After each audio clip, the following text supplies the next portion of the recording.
ಎಂಆರ್ಪಿಎಸ್ ರಾಷ್ಟ್ರೀಯ ಅಧ್ಯಕ್ಷರಾದ ಶ್ರೀ ಪದ್ಮಶ್ರೀ ಮಂದಕೃಷ್ಣ ಮಾದಿಗ ಸೂಚನೆಯ ಮೇರೆಗೆ ಶ್ರೀ ಬಿ ನರಸಪ್ಪ ದಂಡೋರ ಆದೇಶದಂತೆ ನೂತನವಾಗಿ ಕೊಪ್ಪಳ ಜಿಲ್ಲೆಯ ಗ್ರಾಮ ಘಟಕಗಳ ಆಯ್ಕೆಯನ್ನು ಮಾದಿಗ ದಂಡೋರ ಕೊಪ್ಪಳ ಜಿಲ್ಲೆಯ ಜಿಲ್ಲಾಧ್ಯಕ್ಷರು ಗಂಗಣ್ಣ ಸಿದ್ದಾಪುರ್ ಇವರ ನೇತೃತ್ವದಲ್ಲಿ ದಿನಾಂಕ 28/7/2025 ಹನುಮನಾಳ್ ಗ್ರಾಮದಲ್ಲಿ ಗ್ರಾಮ ಘಟಕ ಮಾಡಲಾಯಿತು.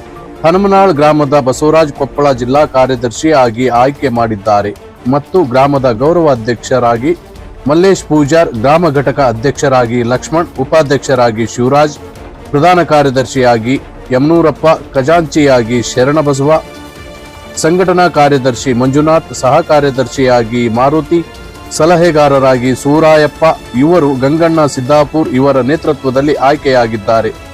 ಈ ಸಮಯದಲ್ಲಿ ಶಿವಣ್ಣ ಈಳಿಗನೂರ್ ಹಿರಿಯ ಕಾರಟಗಿ ತಾಲೂಕು ಅಧ್ಯಕ್ಷರು, ಮಹಾದೇವ್ ಬಡಿಗೇರ್ ಗಂಗಾವತಿ ತಾಲೂಕು ಅಧ್ಯಕ್ಷರು, ಯಮನೂರು ದೊಡ್ಡಮನಿ ಗಂಗಾವತಿ ತಾಲೂಕು ಅಧ್ಯಕ್ಷ, ತಿಪ್ಪೇಶ್ ಎಂ ಸುಗೂರ್ ಕಾರಟಗಿ ತಾಲೂಕು ಉಪಾಧ್ಯಕ್ಷರು ಮತ್ತು ಗುರು ಹಿರಿಯರು, ಕಾರ್ಯಕರ್ತರು ಇನ್ನು ಅನೇಕರು ಇದ್ದರು.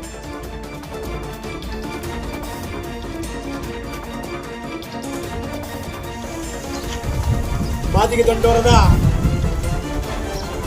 ಹನುಮನಾಳ್ ಗ್ರಾಮದ ತಾಯಿ ದುರ್ಗಾದೇವಿ ಆಶೀರ್ವಾದದಿಂದ ಇವತ್ತು ನೂತನ ಪದಾಧಿಕಾರಿಗಳ ಆಯ್ಕೆ ಮುಖಾಂತರ ಮತ್ತು ಬಸವರಾಜ್ ಇವತ್ತು ನಾವು ಜಿಲ್ಲಾ ಕಮಿಟಿಗೆ ನಾವು ನೇಮಕ ಮಾಡ್ಕೊಂಡಿದ್ದೀವಿ. ಎಲ್ಲ ಸಮ್ಮುಖದಲ್ಲಿ ಬಸವರಾಜನ ಇವತ್ತು ನಮ್ಮ ಜಿಲ್ಲಾ ಕಮಿಟಿ ಒಳಗೆ ಸಹ ಕಾರ್ಯದರ್ಶಿನಾಗಿ ನಾವು ನೇಮಕ ಮಾಡ್ತೀವಿ. ಇದನ್ನು ಎಲ್ಲರೂ ಗಮನದಲ್ಲಿ ನಮ್ಮ ಜಿಲ್ಲಾ ಕಮಿಟಿ ಒಳಗೆ ನಮ್ಮ ಶಿವಣ್ಣ ಇಳಿಗೂರು ಆಗಿರ್ಬೋದು, ಮಹಾದೇವ್ ಬಡಿಗರ್ ಆಗಿರ್ಬೋದು, ಯಮನೂರು ದೊಡ್ಡಮನೆ ಆಗಿರ್ಬೋದು, ತಿಪ್ಪೇಶ್ ಸಿಂಗೂರು ಆಗಿರ್ಬೋದು ಮತ್ತು ಈ ಹನುಮನಾಳ್ ಗ್ರಾಮದ ಹಿರಿಯರು ಮುಖಾಂತರ ಇವತ್ತು ಬಸವರಾಜನ್ನ ನಾವು ಜಿಲ್ಲಾ ಕಮಿಟಿಗೆ ಸಹ ಕಾರ್ಯದರ್ಶಿಯಾಗಿ ನೇಮಕ ಮಾಡ್ಕೊಂಡಿದ್ದೀವಿ. ಅದಕ್ಕೋಸ್ಕರ ಎಲ್ಲರೂ ಗುರು ಹಿರಿಯರದು ಇವತ್ತು ಆಶೀರ್ವಾದ ಮತ್ತು ದುರ್ಗಾದೇವಿಗೆ ಆಶೀರ್ವಾದ ಇರಬೇಕಂತ ಹೇಳಿ ನಾನು ಈ ಮಾತಾಡದ ನನ್ನ ಈ ದುರ್ಗಾದೇವಿಗೆ ಪಾದಕ್ಕೆ ನಮಸ್ಕಾರ ಹೇಳಿ ನನ್ನ ಮಾತು ಮುಗಿಸಿದ್ದೀನಿ. ಜೈ ಮಾದಿಗ.